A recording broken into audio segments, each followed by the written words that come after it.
This is the Hidden Killers Podcast with Tony Brueski. Featuring defense attorney, Hidden Killers daily contributor, and host of the Defense Diaries podcast, Bob Motta. Let's talk about another aspect of the Rex Heuermann world. That would be his wife, who is still there. She did file for divorce, but has not gotten an emergency divorce. They are still married. She now has 50 Cent's G-Unit production team following her around for an upcoming Peacock documentary. I've always found her to be a rather interesting character. Obviously, she's never been very empathetic to any of the victims. And from what we know right now, she's a victim as well of being the wife of this man. We don't know exactly what she knew or when she knew it. I think that's a very big question that should be up for debate. But is this a good look to be having a documentary crew follow you around while your husband is on trial for being the Long Island serial killer? And you have not been charged with anything yet. I don't know. I think I'd be treading really lightly right now, because even if you didn't do anything, it wouldn't be a far stretch to get charged with something and then have to prove that's not accurate. Yeah, I think it's a terrible look as well. I think that what I had tweeted to my buddy, Joe Jackalone, who's former NYPD detective, and he's knee deep into the List case, obviously, in Gilgo. And, he was talking about this. And I was like, well, if I were her attorney, I'd say, hey, why don't you sit down and watch The Jinx on HBO Yes. to just see how wrong this thing can go, because if she is under the impression that the documentarians have any other motive other than to try to link her, this is not going to be a sympathy piece. They are trying to dig in. They are trying to crack the case. They are trying to show that she had knowledge and or was complicit. Yes. And I think it's an awful idea, especially in we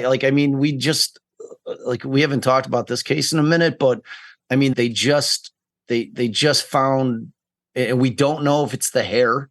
Mm-hmm. They didn't specify the DNA that they found on one of the victims. Now we know that they found one of her hairs. We knew that. Was listed. We've known that for a long time, but yes. Right. But this new thing is different. If it's biological, mm-hmm.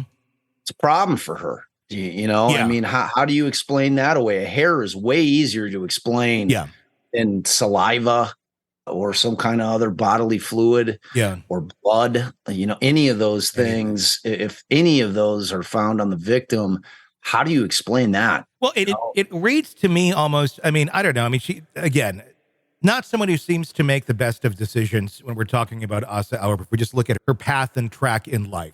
So I'm not assuming she's going to make great decisions in this venue either. But it reads to me almost like so extreme. Like sometimes when your kids do something wrong, they're going to really go the other direction of whoa, you're suddenly like a really wonderful, you knew nothing wrong child. You're getting me breakfast in bed and doing all this, going way to an extreme. Right. When you have a documentary crew following you around talking about, in her mind, her innocence, I think her mind, she's thinking she's going to steer this some other direction. That's at least how I'm reading it.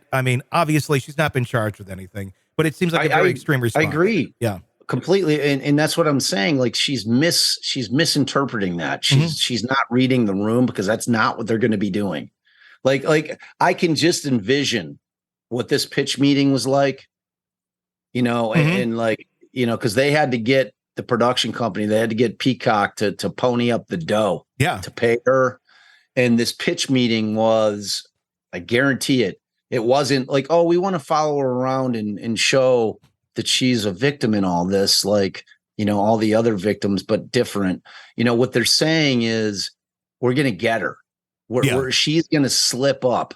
This will be the best $1 million you ever spent, because you're going to get another Robert Durst. You're going to get a Jinx. She is going to say something and just completely screw herself. Yeah. And I guarantee you that's what this pitch meeting is about. And that's what they're trying to do. I have zero doubt about it. That's what I'd be trying to do. Oh, yeah. If I was a documentarian and I had access to her, I would be digging. And if you're an investigator right now on this case, because I question, why have they not questioned Asa Ellerup? Because according to all accounts, including her attorney, saying, no, the police have never sat down and talked to her.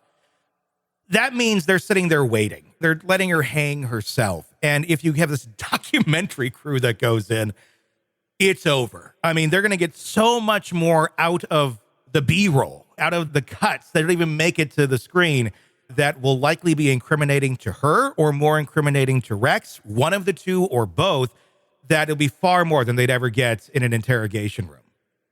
Oh, 100%. And believe me, like as soon as filming, if it hasn't already started, which I'm sure that it has, the state is absolutely going to be trying to subpoena all of the filming, all of everything that's been recorded. They're going to be asking the court for them to force them to turn it over, and Peacock's going to battle it.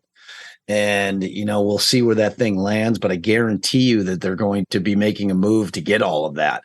There's no question in my mind about it, especially in light of this new DNA thing. It's like, I frankly was very surprised that more wasn't made of that. Well, I think a lot of people are interpreting it as the hair, but we've already had the hair. These are the hair. Why would they? Right. That doesn't make any sense. That was that was in the first thing. We knew about that. Like, why would they come and like restate it again? No, it's different. It's got to be something. Could it be another hair? Maybe. But could it be something else? Maybe. Yeah. Like I agree with you, man. I don't think it's the same hair that we were made aware of initially. I think it's something different. Yeah. To the point where they actually, put it out there to the public that like we found her DNA. I think the walls are slowly closing in on Asa Ellerup. Again, innocent till proven guilty. No charges as of this moment, but the optics aren't good. Not good. Bad optics, Tony. Bad optics. Want to listen ad-free?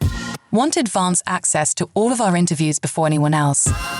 Become a True Crime Today Premium Plus subscriber on Apple Podcasts. You get every episode commercial-free, so you can binge on true crime until you can binge no more. Search True Crime Today Premium Plus on Apple Podcasts now, or go to our podcast page and sign up now. More of the Hidden Killers podcast next.